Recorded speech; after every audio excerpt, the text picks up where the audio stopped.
BHS. I'm Cameron McFadden from BSU. You might be wondering why we played the Black National Anthem. Lift Every Voice and Sing is sung as the Black National Anthem to symbolize the struggles and hopes of Black Americans and to promote unity and resilience. It was written by James Weldon Johnson in 1900.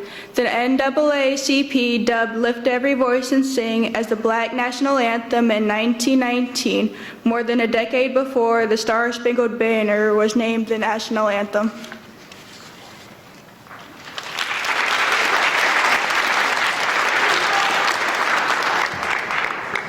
Good morning, fellow BHS students, teachers, administrators, staff members, and distinguished guests. My name is V, and I'm a member of the Black Student Union here at BHS. Many of our members are also a part of the African American and Black Studies Club. We want to extend to you a warm welcome as we celebrate Black History Month. We would like to quickly recognize some of our community members and elected officials. Here with us today in unity, please welcome Brighton Town Supervisor William Maley.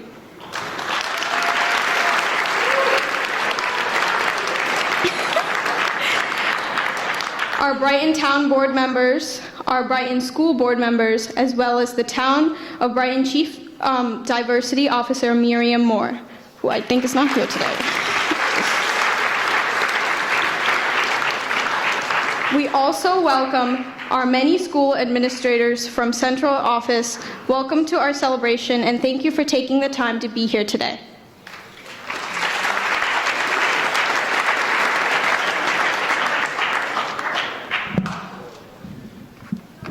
Good morning, I'm VK from BSU. Today is not just a celebration of Black History Month, it's a chance for us to answer the following question. How can one find a sense of belonging in the world that is, or at least feels, so divided? The answer to that, in part, is unity builds community. By taking the time to understand diverse cultural backgrounds can help us learn to view the world through a more inclusive lens. Today, we are going to hear from a Brighton alumnus who will talk about his own experiences in Brighton and the Rochester community, and how he worked to find a sense of belonging.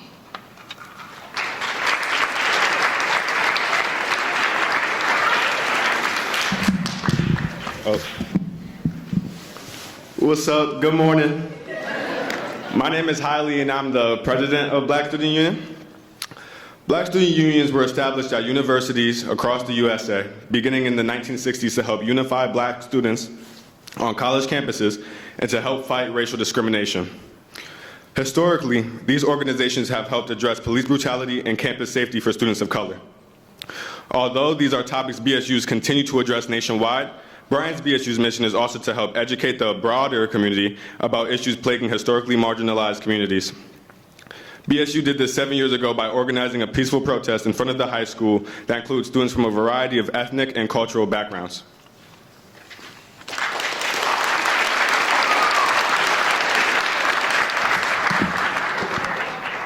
Thanks, Holly.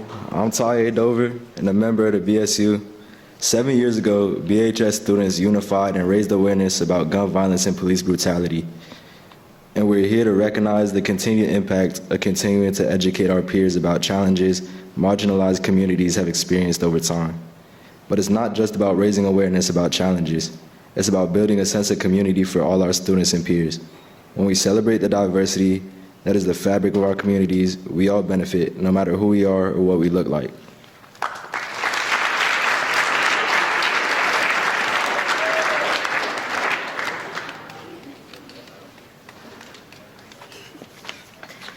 Hello, my name is Jamila Lewis. Hi, I'm Camille Bennett. And I'm Samuela Botway.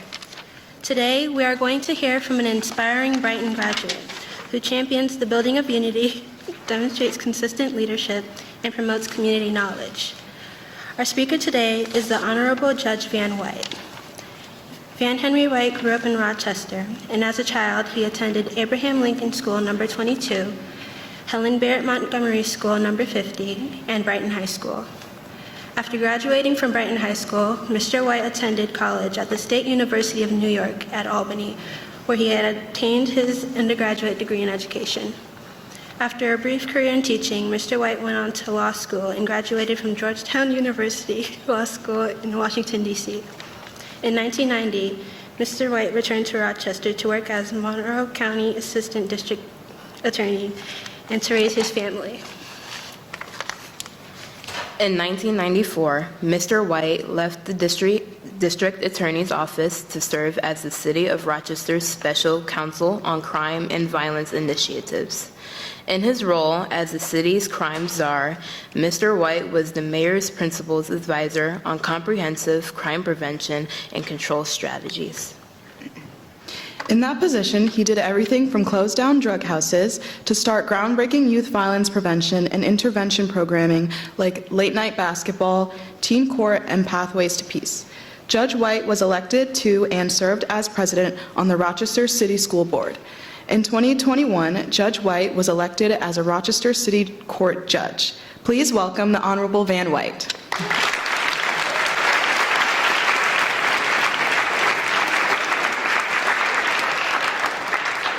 First of all, good morning.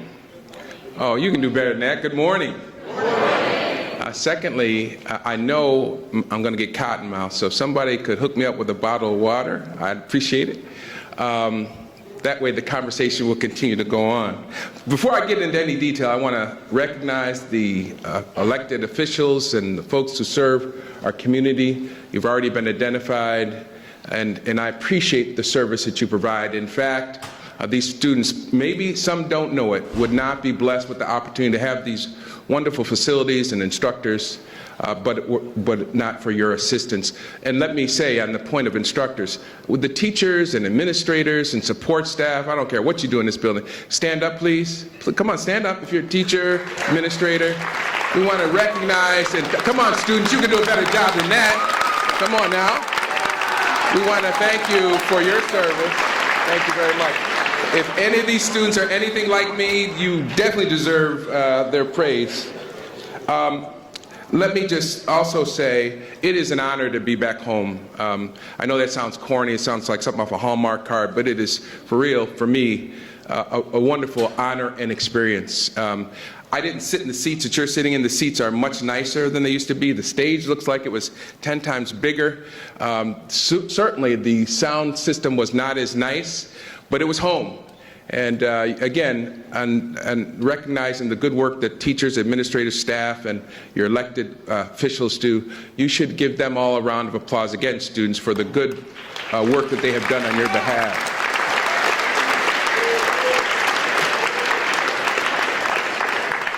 Now, I was asked to come here and speak, and your folks did a good job in describing what I was asked to do. You know, normally during Black History Month, I come in and I talk about Mary McLeod Bethune, I talk about Fannie Lou Hamer, I talk about Malcolm X, I talk about Martin Luther King. But no, that wasn't the charge. The charge was, and I quote, that I received from my good friend Amy. I assume that you all drafted this. It says, how can one find a sense of belonging in a world that is or feels so divided? How did Van find a sense of belonging as he grew up in Brighton? You heard that just a few moments ago. So I want to warn you, this is not no Malcolm X, Martin Luther King, I have a dream speech. That's not what you're going to get from me. We're going to have a conversation. Now, fortunately, we have technology to assist me in having that conversation with you, but I wanted to prepare you. Don't expect to be hooting and hollering and shouting and screaming. That's not what this is about. You want to know what my experience was as a child coming here. I want to add one other thing. My parents, we lived on the corner of Clinton and Collingwood, and I went to 50 school, as you were told, 22 school. Then we moved out to the town of Brighton. And you missed one school, it's very important. I went to French Road Middle School. Very important to me. It was a good school. I think now it's an elementary school. And then I came up here to Brighton. So I had a wonderful educational system in the city and in, of course, Brighton. And that's why I became a teacher, because I really felt the important work in a community had to be done by the folks in a building such as this. And then you might have heard somebody say I got on the school board, because I continue to believe that education is how Dr. King's dream happens. It doesn't happen by somebody giving a flowery speech or speaking in an auditorium. It happens by individuals having dreams for themselves and finding the way to make those dreams happen through education. But having said that, let me begin by saying, I'm gonna make sure I got this technology right. Martin Luther King once said, I'm not a person to stand close to a mic, so can you still hear me? Yeah. All right, yeah, still hear me. Martin Luther King once said, the arc of moral history is long and it bends towards justice. Now, why did I bring up that quote in thinking about my own history? Because I want you to remember this. In the end, it may be tough getting to where you want to go, but in the end, you'll get to where you want to be. And by the way, that is not always the case. As a former prosecutor, defense attorney, civil rights attorney, I know for a fact that the journey is long, it's filled with detours, and it can be very troubling at times. But if you stick to it and you hang in there, I don't care what the obstacle is, and there are different obstacles. Racism is one of them. Sexism is another one. But if you push on, you'll get there. Now, how does this relate to me? Well, I'm going to break it down from a personal point of view. And I want you to know how my journey was not, I didn't just end up in a nice jacket and some decent shoes and a nice car. It took me a while to get there. I didn't have GPS, but I had GPS in my heart, my mind, and I knew where I wanted to go. So I want to show you some of the challenges I had that may look and sound somewhat similar to some of the challenges that you had. I guess I can't go too far away from this thing. What's that? Oh, okay. Now this thing doesn't want to work. Okay, here we go. All right, who's that young man? Looking good, got a full head of hair. Yes, indeed, that was an afro back then. That is Van White, probably around French Road Middle School, maybe 22 school, which is in the city. And why do I have that little chart there? Some of you have seen that little things where you fill out the tests. I don't know if they still do it nowadays. Is it electronic now? Okay, so you still have your number 2 pencil, and I was a terrible test taker, absolutely terrible. And back in the day, I don't know if they still had them, they had these things called professional aptitude tests. Basically what that was a test that told you what you could possibly be. Well, long story short, what they told me is college was not in my future. That's what they told me. And said, I'm gonna keep it real with you, what they said is, I had a teacher say it to me, he said, you know what, you would probably do well in custodial services. Now, stop, whatever you're thinking, you're wrong. My grandfather was a custodian. My grandfather ran Shield Season Services, top-notch cleaning service. I'm proud of my grandfather. My parents would not be where we are today without my grandfather. But that's not what I wanted to be. That teacher told me what he thought I should be. Fortunately, I did not listen. And I went to college anyway. It was not easy. It was not quick. I got to come over back by this thing here. And I ended up in, drum roll, come on. I ended up at State University of New York at Albany. Still got an afro. Hairline was still intact. The arc of moral history is long and it bends towards justice. Hang in there. It doesn't make any difference where you start. It doesn't make any difference how high or how low the arc goes. If you keep on pushing on, you will get there. The arc of moral history is long. It was long. It was difficult. I spent a lot of money to get through college and law school. But it's something that I'm glad I did. I'm something that I stand here today and say, I'm glad I did not give it. I want you to understand this. This isn't a commentary for black folks only, although, I'm gonna keep it real with you, we as a people face many institutional and systemic hurdles that many of you did not. And I'm gonna talk about that in a minute. But everybody can relate to this. Anybody in here, well, I don't want to ask you to raise your hand. You know what my GPA was in school? 2.1. You can say, ooh, barely skating above a D. I ended up, as you heard, at Georgetown Law School because the arc of moral history is long and it bends, sometimes in one way or the other, but if you hang in there, and I did, I got on the dean's list, kept on pushing those books, I ended up at one of the top law schools in the country. The arc of moral history is long and it bends towards justice if you hang in there. Now, here's another arc. KB Toys. And raise your hand if you know about KB Toys. Many of you probably do not. It was the toy store before the internet. before Amazon. When I went to SUNY at Albany, I had to work. I had to make a living to stay in school, to buy the food that I needed to eat, to go to McDonald's. And so I worked at a place called KB Toys. It was in a place called Colony Mall. Well, I loved that job because I love toys and I love kids. And I was so happy to have that job, particularly around Christmas time. One day I went to work and the boss said to me, "Come on, you got to come in the back room." And I said, "Why?" He said, "Well, we want to talk to you." And he brought somebody else in there and the room was dark. It really was dark. It was a storage room. And I was like, "Why is this room dark? What's the point behind that?" And again, this is a job that I love. And he says to me, "We're missing some toys." This is some toys. What are you talking about? "We're missing some toys." And literally, this is what the guy said who didn't work there. "And we think you're our guy. And we think you're our guy." Now, let me tell you something. To this moment, that breaks my heart. Because I love that job.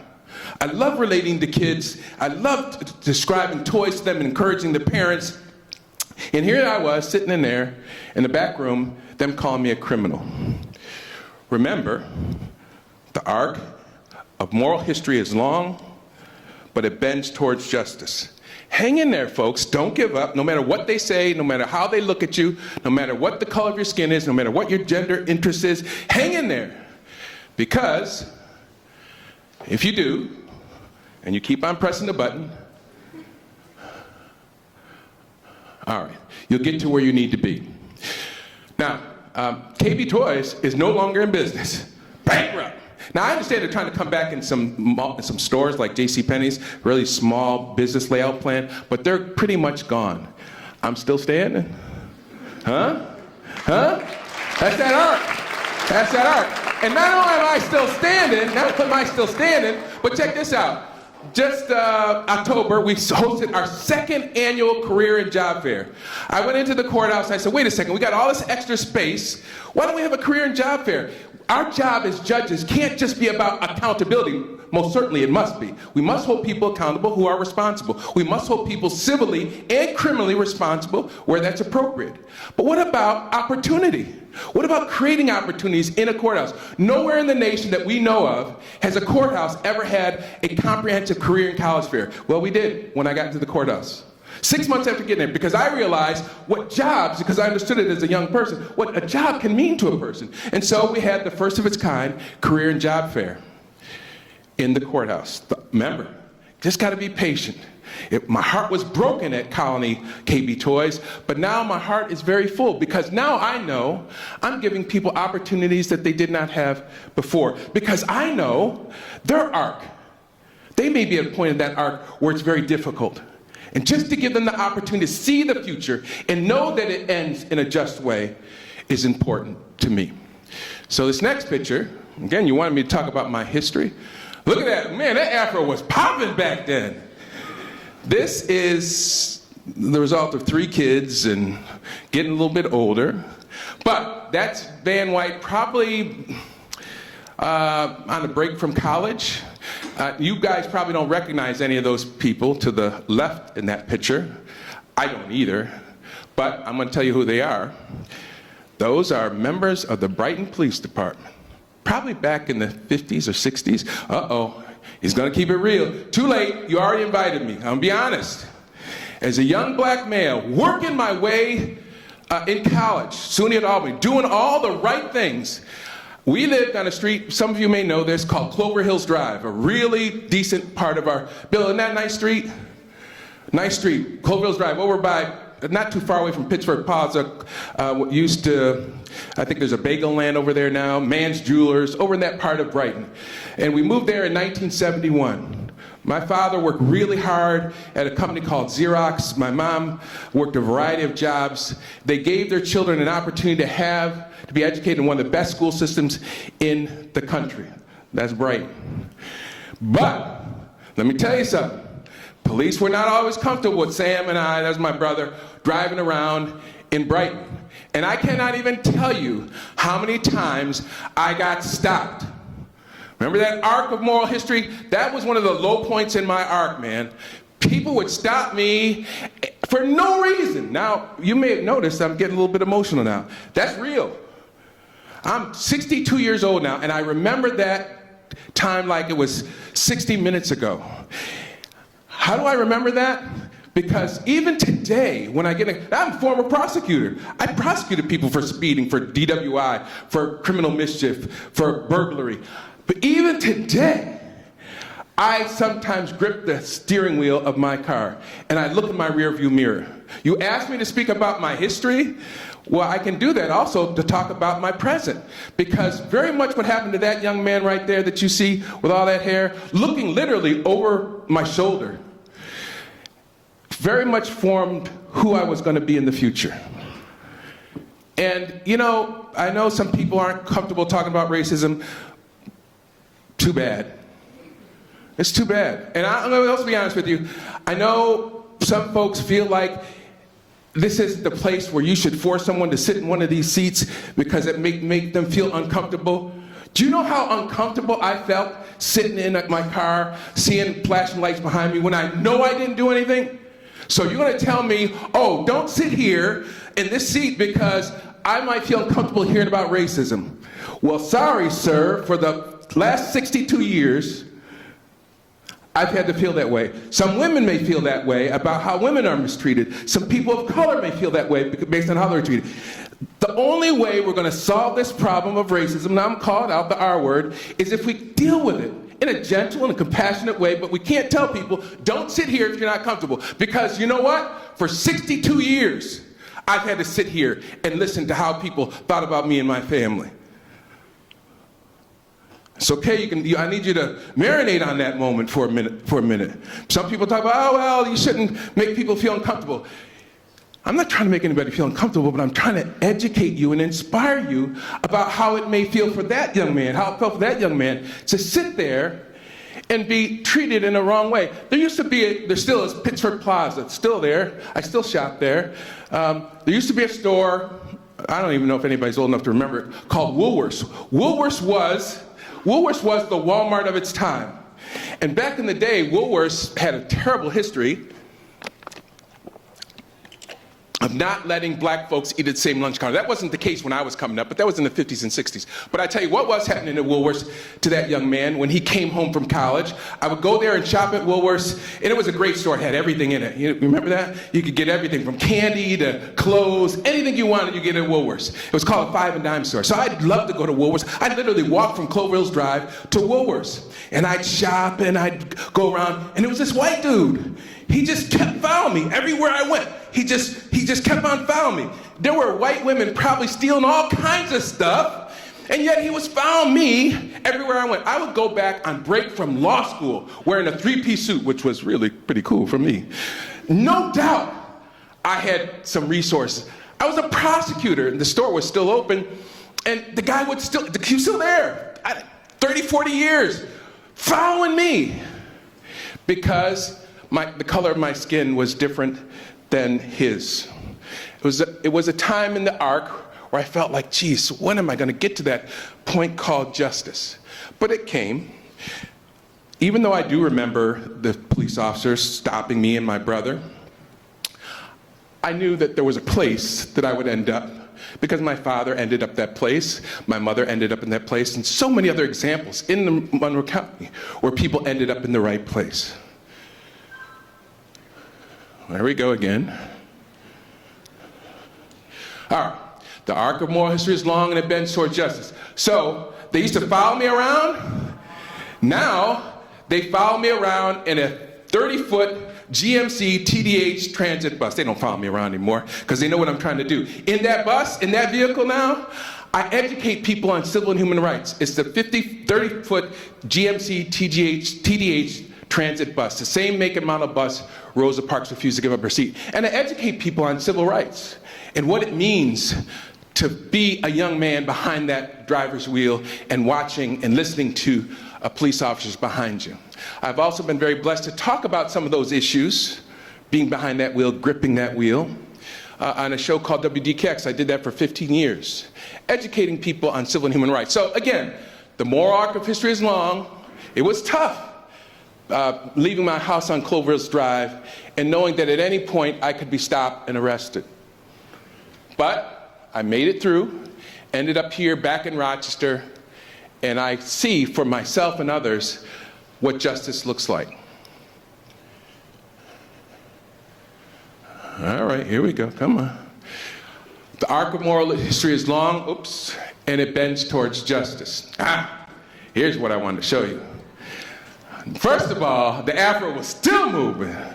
Secondly, I want to tell you, Brighton High School, I have all kinds of love for this place. I know all my teachers are probably retired, and they deserve that given how I was as a student, but this is a great place for me. This is, as I told you, home. I did so many things, literally on this stage. I was in a musical called Roar the Grease Paint, Smell the Crowd. The instructor's name was, I think his name was Avery, something like that. And I played this role, and literally in the script it said the Negro, because it was an old play. But ever heard Jennifer Hudson or Michael, what's his name, Blue Bay, sing a song called Feeling Good? Raise your hand if you ever heard that song. If you haven't, I want you to get your phones, not right now, and listen to that song. That's a song that I sung on the stage. That probably was in the 1976, literally, probably not on this stage, but on this stage. And the song is about understanding what it's like to be a person who people don't understand. A very, very powerful play. We changed the name on the script from the Negro to the Young Man, because I was sensitive enough to know that that wasn't right. But it was a great opportunity to express a viewpoint about black folks that many people weren't hearing. And the interesting thing about that play, it was written, I think, in the 40s or 50s. Very powerful play. So that's me there. There, I was president of my class, freshman class. And they asked me to host a talent show, again, right on the stage. And we had the Black Student Union. Let's give the Black Student Union another round of applause. You know, when people talk about that long arc bending towards justice, and then when you get there, there's this phrase that a lot of people use today called your legacy. Well, the BSU, you are our legacy. Because let me tell you something, at that time that I was at Brighton, there was probably about a handful of us, maybe two handfuls of us, and most of them were from my family. Or it's my brother and my three sisters. Weren't a lot of black folks living in Brighton at that time, and certainly were fewer going to the schools. But we had the insight to start the Black Student Union. And I'm very proud, can't take any credit for it, because you all are the ones still doing the work, but very proud that you're still here, and very proud not only of the students, but of the staff members and administrative team that supports them, because I hear you get great support. So that was an article in the Trapezoid, and we were talking about, I don't know if it's still the case, I will mention this, part of my journey was I would go into the cafeteria, and all the black folks, I don't know if this is still the case, if y'all feel comfortable, you can raise your hand, we all just sat in one place. I'm not even going to ask you about if that's still the case. But listen, too late, you already invited me. You wanted this to be not a Dr. King rah-rah-rah speech, but you wanted me to be real, not rah-rah, real, but not rah-rah. I'm keeping it real. That was part of my journey. And you know what? We, as black students, bore as much responsibility for that happening as the white students. You can't just say, oh, they don't want to come and sit with us. We had to go sit with them and vice versa. But that was, you want to know about my journey, that was part of my journey. And that's what that article was about. And of course, I played for the Brighton Barons. The Brighton Barons, I'm sorry, maybe I'm not politically correct, but that's who I played for. I got to tell you, to be honest, I sat the bench more than I played. But I love being on the Barons. I played all 4 years, actually 5 years. And then there was Brighton mock trial. You want to know about my experience? It's too late. You already invited me. Brighton had all kinds of opportunities for me that black and white students did not have. I mean, who gets to be in a major musical? Who gets to be the head of talent show for all students, freshmen to seniors? The Black Student Union, we were able to form a Black Student Union. But let me tell you something about the mock trial. You want to know about my journey? I probably did 2-3 years worth of mock trial experiences. Every year, folks, I would apply to be one of the major characters. An attorney, a defense attorney. I'm gonna keep it real with you.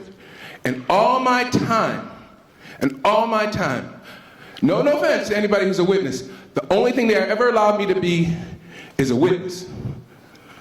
And I'm not gonna tell you what the roles were. Father who doesn't play, support. I'm being real with you. You wanted to know what my journey was about being a black person. How do you survive that kind of challenge? I had a lot of blessings, and my parents, my God, rest their souls, they made the best decision to move us out here to Brighton and give us this education. But this right here, people, this was brutal. Because at that point, I knew I wanted to be a lawyer. And now you look, and these are all good students. Some of them I still communicate with. One or two of them I still communicate with. There's only one black face up there, and that's me. And in all my, and now you hear, I'm getting somewhat emotional about it. That's why I want to tell you, those seats where somebody maybe didn't feel comfortable, they should be here. Because you need to hear this. And I know people are trying to be sensitive to others, but who was sensitive to me? Well, this is tough for you all to hear, but this is real. Are they turning the lights on me because I'm talking too wrong? No, but all the years that I did mock trial never allowed me to be a lawyer. The arc of moral history is long, but it bends towards justice. They didn't let me be a lawyer, but I let myself be a lawyer up here. So each time I took the stand, I was a good damn witness. Don't get me wrong. You give me that opportunity, I was make something, and I did. But I made something out of my life. And so I've been a civil lawyer, a criminal lawyer. You heard I worked for the mayor of the city of Rochester.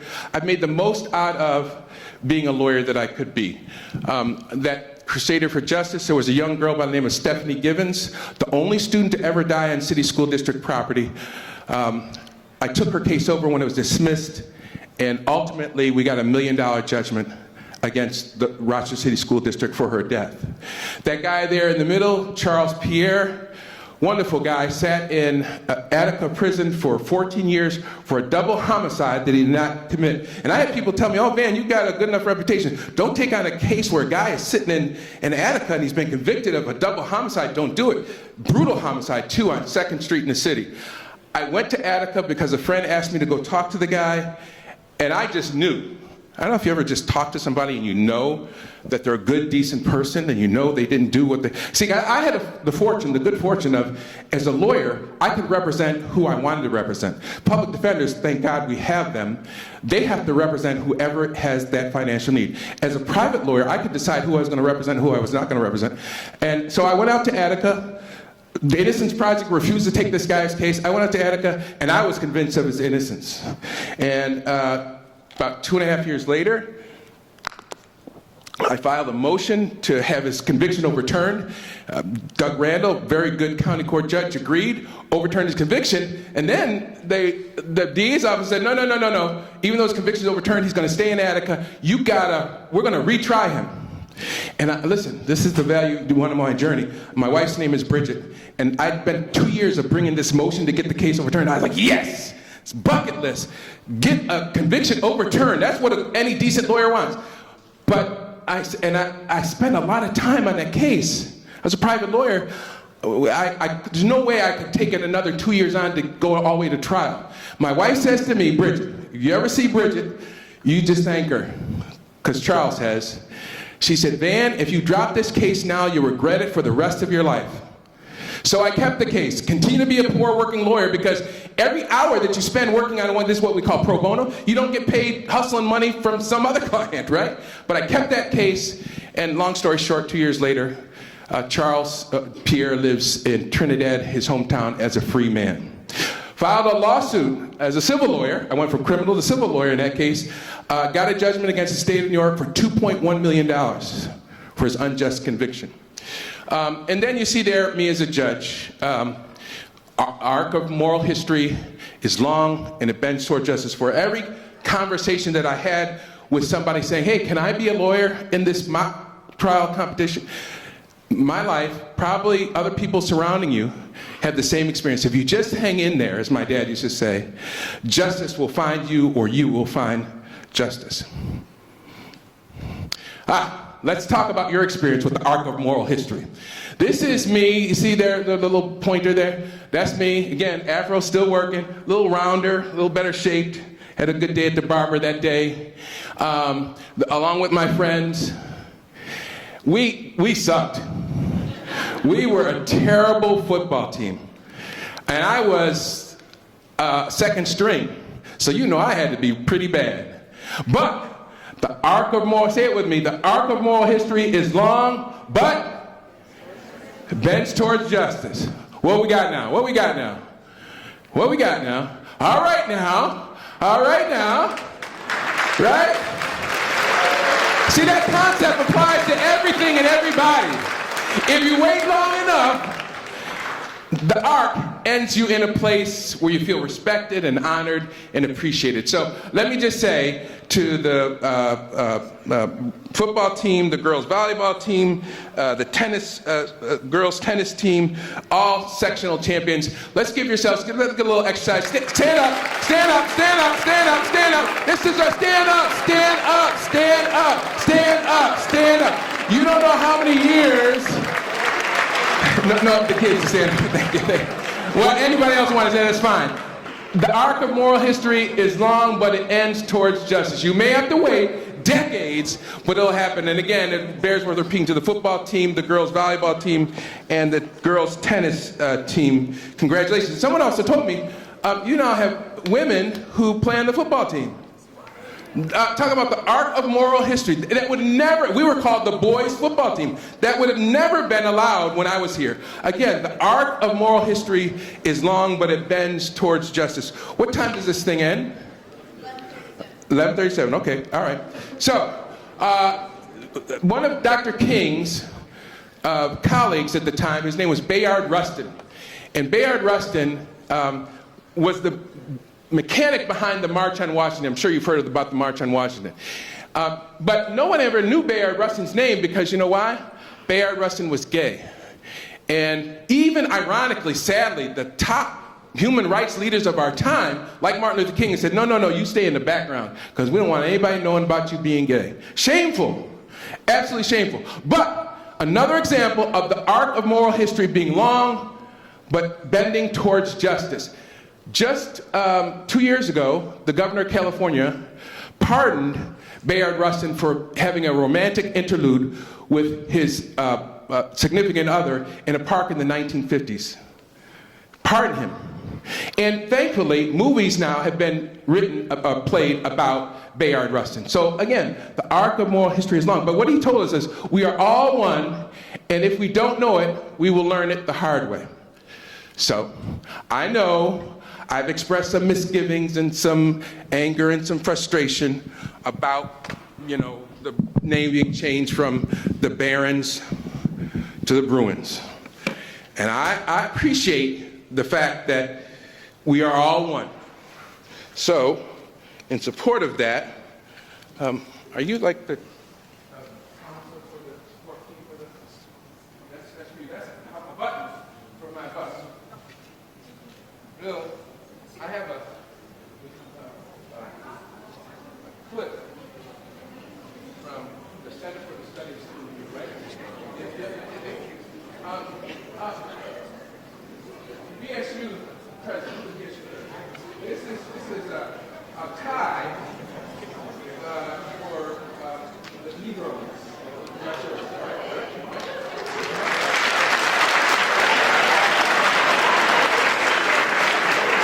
I can't give you my coat because I need that because it's cold outside. But no, don't worry about it. Now, football team. Who is the captain? I want a young lady who was on the football team. Is there a young lady who was on the football team here? All right, who's the captain of the football team? Captain of the football team? How about captain of the girls' tennis team? Okay, I'll try one more. Volleyball. Who's the volleyball player in here? My gosh, where are the athletes? Where? All right, so I think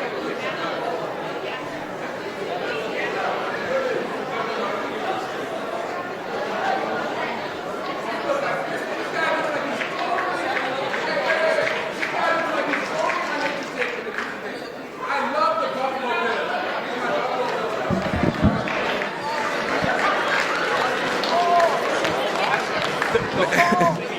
All right. Oh, I'm sorry. Not everybody's able to hear me.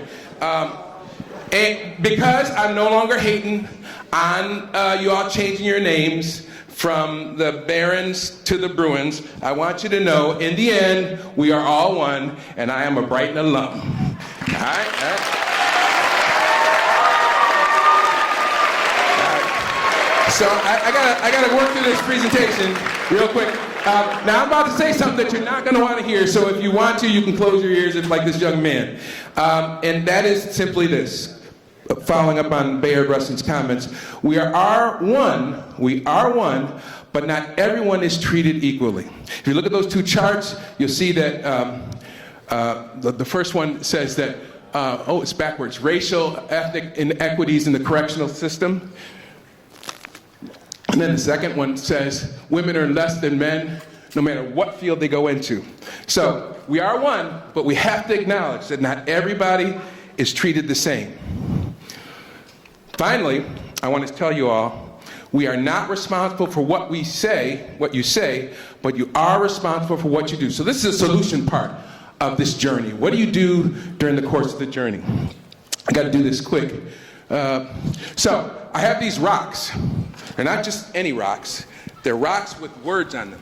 So when it comes to what do you do yourself personally to make it through that journey, the first thing you have to do is you have to believe in yourself. Now, by the way, these rocks have my initials on the back.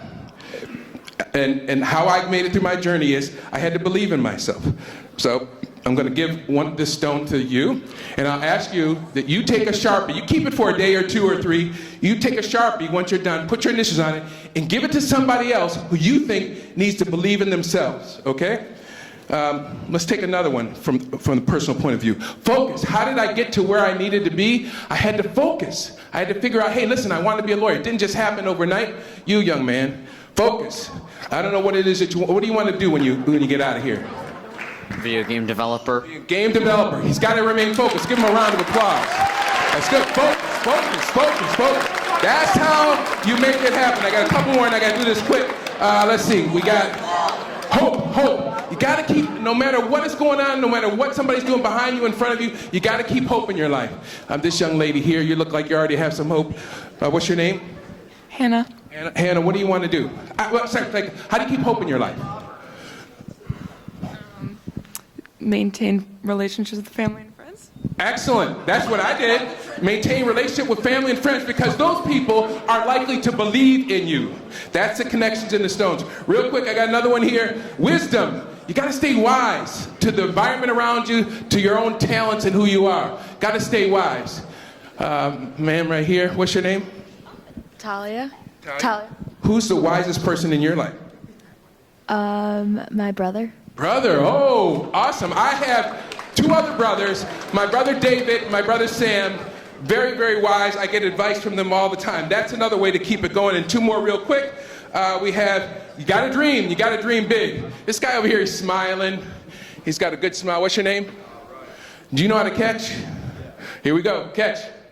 All right, what's your dream? Have a successful life. Let's give Brian a big round of applause. And hey, listen, you gotta stay strong. Look at, see, I caught her eye already. What's your name? You, yes, you. Addie, can you catch? She can. Let's give her a round of applause. She can catch. You gotta stay strong. Not only emotionally, but physically, you gotta stay strong, because to make that journey, you've gotta be able to stay strong on your legs and in your mind. Now, I'm almost done, and I still have some time left. I got some stones that relate to how do you make other people's lives better, not just your own, other people's.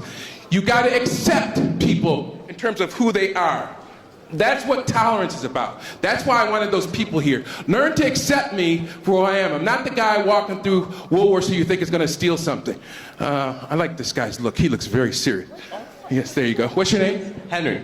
Henry. That's my middle name. All right, you the man. Henry's the man. You gotta accept people for who they are. That's how we keep a tolerant society. You gotta inspire people. You gotta make them think. gotta make them believe that no, you're yawning on me, man. This is not a yawning speech. This is the part where you don't yawn. Inspire somebody. Who can you inspire? Who do you inspire? My little brother. Little brother, excellent person to think about when we talk about inspiring somebody. And just a few more, just a couple more, don't worry about it. Good. How about keeping a peaceful environment? I spent much of my career trying to encourage people to be peaceful. What's that? Who? Who up here? Who here lives a life that, oh, look at y'all just pointing to somebody else. Who amongst these guys lives a life to try to tell people to be peaceful? If you see a bullying on somebody, do you intervene and say, hey, relax, is that you? No, that's not you? All right, well, that's honest. Who here? Tim? Now, are you guys messing with me? Tim? Who's Tim? Ben? Ben, they're all saying it's you. Can you catch Ben? You're a Dallas Cowboys fan? No, you're not getting this, man. No, I'm messing with you, Tim. I'm messing with you. You ready? Here we go. Can you get that? I'm sorry, Tim. I didn't do that intentionally. But you really ought to support the Bills. All right, I just got one more. Is that okay? Okay. He's a good guy. I hear you're a good guy. All right, here we go. Actually, there's two more, and I think I have 1 minute left. All right. Love. Showing love. There you go. Do you show love to folks and encourage people to be decent and kind and respectful? VK. Let's give her a round of applause. And one more, kindness. Who knows how to be kind? Who's a really, no, you guys back there messing with me. I'm not gonna do it. Who knows how to be, who's a really kind person around here? They say you're kind. What's your name? I'm Ringo. Give me an example of how you were, Ringo. Give me an example of how you were kind to somebody. Kind. I'll compliment them. Oh, look at that. Excellent. You compliment. It doesn't cost money. You don't have to go to college. You don't have to go to law school. You can just compliment somebody. All right. We're almost done here. As I said, you are not responsible for what you say, but you are responsible for what you do. That was Martin Luther King. If you want more information on what I do, you go to CFSCHRL, Center for the Study of Civil Rights. God bless.